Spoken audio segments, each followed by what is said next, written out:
ರೈತರ ವಿಚಾರದಲ್ಲಿ ನೀವು ಸ್ವಲ್ಪ ಜೋರಾಗಿ ಮಾತಾಡಿದ್ರಿ. ಅವರು ನಮ್ಮ ಜನ, ನಮ್ಮ ರೈತರು, ನಮ್ಮ ಊರವರು, ನನಗೆ ಹಕ್ಕಿದೆ.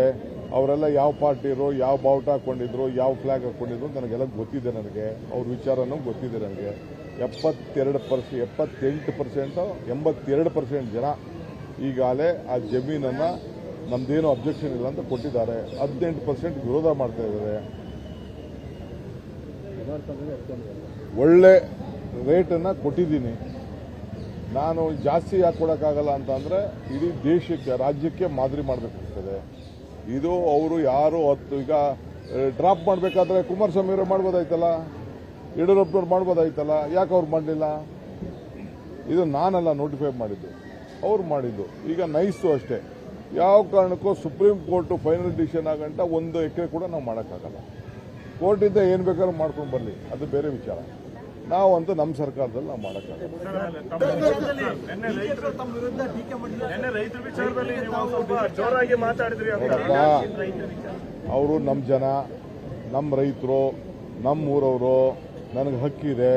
ಅವರೆಲ್ಲ ಯಾವ ಪಾರ್ಟಿರು, ಯಾವ ಬಾವುಟ ಹಾಕೊಂಡಿದ್ರು, ಯಾವ ಫ್ಲಾಗ್ ಹಾಕೊಂಡಿದ್ರು ನನಗೆಲ್ಲ ಗೊತ್ತಿದೆ. ನನಗೆ ಅವ್ರ ವಿಚಾರನೂ ಗೊತ್ತಿದೆ. ನನಗೆ 82% ಜನ ಈಗಾಗಲೇ ಆ ಜಮೀನನ್ನು ನಮ್ದೇನು ಅಬ್ಜೆಕ್ಷನ್ ಇಲ್ಲ ಅಂತ ಕೊಟ್ಟಿದ್ದಾರೆ. 18% ವಿರೋಧ ಮಾಡ್ತಾ ಇದ್ದಾರೆ. ಒಳ್ಳೆ ರೇಟನ್ನು ಕೊಟ್ಟಿದ್ದೀನಿ. ನಾನು ಜಾಸ್ತಿ ಯಾಕೆ ಕೊಡೋಕ್ಕಾಗಲ್ಲ ಅಂತಂದರೆ ಇಡೀ ದೇಶಕ್ಕೆ, ರಾಜ್ಯಕ್ಕೆ ಮಾದರಿ ಮಾಡಬೇಕಾಗ್ತದೆ. ಇದು ಅವರು ಯಾರು ಈಗ ಡ್ರಾಪ್ ಮಾಡಬೇಕಾದ್ರೆ ಕುಮಾರಸ್ವಾಮಿ ಅವರು ಮಾಡ್ಬೋದಾಯ್ತಲ್ಲ, ಯಡಿಯೂರಪ್ಪನವ್ರು ಮಾಡ್ಬೋದಾಯ್ತಲ್ಲ, ಯಾಕೆ ಅವ್ರು ಮಾಡಲಿಲ್ಲ? ಇದು ನಾನಲ್ಲ ನೋಟಿಫೈ ಮಾಡಿದ್ದು, ಅವ್ರು ಮಾಡಿದ್ದು. ಈಗ ನೈಸು ಅಷ್ಟೇ. ಯಾವ ಕಾರಣಕ್ಕೂ ಸುಪ್ರೀಂ ಕೋರ್ಟ್ ಫೈನಲ್ ಡಿಸಿಷನ್ ಆಗಂಟ 1 ಎಕರೆ ಕೂಡ ನಾವು ಮಾಡೋಕ್ಕಾಗಲ್ಲ.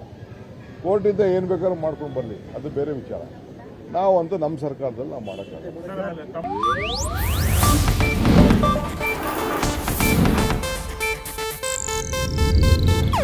ಇದು ಏಷ್ಯಾನೆಟ್ ನ್ಯೂಸ್ ನೆಟ್ವರ್ಕ್ ಪ್ರಸ್ತುತಿ.